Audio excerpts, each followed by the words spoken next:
Hi hello friends, welcome to Mouni cine updates. So நம்ம விஜய் டிவியில் போயிட்டுருக்க பாக்கியலட்சுமி சீரியல் எண்ட் ஆக போகுதுன்னு சொல்கிறாங்க. ஆனால் போகிற ட்ராக்கை பார்த்தா இப்போ எண்ட் ஆகுற மாதிரி எனக்கு ஃபீல் ஆகலை.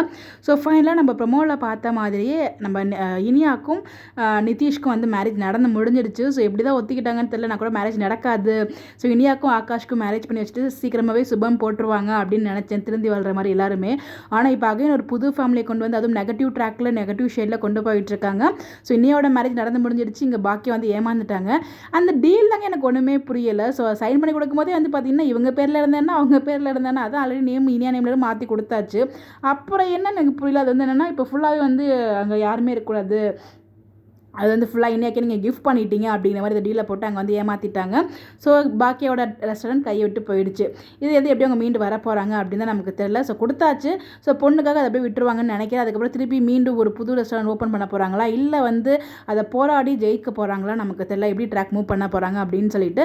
பட் இதை எதிர்பார்க்கவே இல்லை. அகைன் வந்து ஒரு நெகட்டிவ் ட்ராக் புது ட்ராக் ஒரு நியூ ஸ்டோரியை கொண்டு வந்து போயிட்டுருக்காங்க.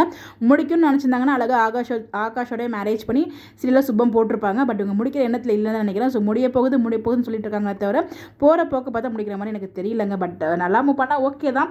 நெக்ஸ்ட் ட்ராக் கொண்டு போயிட்டு இருக்காங்க. பார்ப்போம் எந்த லெவலுக்கு மூவ் ஆகுது அப்படின்னு சொல்லிட்டு. கண்டிப்பாக இனி அங்கே ஹாப்பியாக இருப்பாங்களா அப்படின்னு கேட்டால் ஒரு கொஸ்டின் மார்க் தான். பட் நிதிஷ் ரொம்ப நல்லவர் மாதிரி பேசிகிட்டு இருக்காங்க. அந்த ஒட்டுமொத்த ஃபேமிலியுமே என் பொண்ணு மாதிரி பார்த்துக்கிறேன் அப்படிங்கிற மாதிரிலாம் பேசிகிட்டு இருக்காங்க. இது எந்த அளவுக்கு உண்மை நமக்கு தெரியல. ஸோ கண்டிப்பாக எனக்கு தெரிஞ்சு அங்கே இனியா வந்து கஷ்டப்படுவாங்கன்னு தான் நான் நினைக்கிறேன்.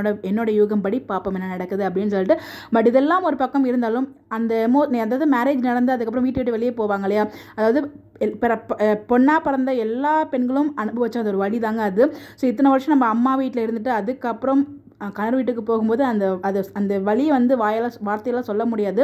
அவ்வளோ ஒரு வழியாக இருக்கும். சீன்ஸ்லாம் பார்க்கும்போது ஸோ நம்ம மேரேஜ் டைமில் நம்ம ஃபீல் பண்ணதெல்லாம் அப்படியே என் கண் முன்னாடி வந்து நின்றுச்சு. ஸோ அது எல்லாமே எனக்கு ரொம்பவே வந்து கஷ்டமாக இருந்துச்சு. அதை பார்க்கும்போது எல்லாரையுமே எனக்கு ரொம்ப கஷ்டமாயிடுச்சு. அந்த சீரியல் எமோஷனலாக கொண்டு போயிருந்தாங்க. ஸோ நமக்கே கண் கலங்கிடுச்சுன்னு தான் சொல்லணும். கண்டிப்பாக எல்லாருக்குமே அந்த சீன்ஸ் பார்த்து எல்லாருக்குமே அவங்கவுங்க கல்யாணத்தில் அவங்க வீட்டை விட்டு நம்ம வந்து கணவர் வீட்டுக்கு போகும்போது அந்த நினைவுகள் எல்லாருக்குமே வந்திருக்கும் நான் நம்புகிறேன். ஸோ ரொம்பவே எமோஷனலாக இருந்துச்சு அந்த ஒரு சீன். என்னதான் வந்து சீரியல் வந்து முடியுதுன்னு முடியாமல் போனாலும் பட் இந்த ஒரு சீன் எனக்கு ரொம்ப எமோஷனலாக இருந்தது. நீங்கள் எபிசோட்ஸ் பார்த்தீங்கன்னா உங்களுக்கு எப்படி ஃபீல் ஆச்சுன்னு சொல்லி மறக்காமல் கமெண்ட்டில் ஷேர் பண்ணுங்கள். இந்த மாதிரி அப்டேட் தெரிஞ்சுக்க நம்மளோட சேனலை ஃபாலோ பண்ணிக்கோங்க. Bye bye.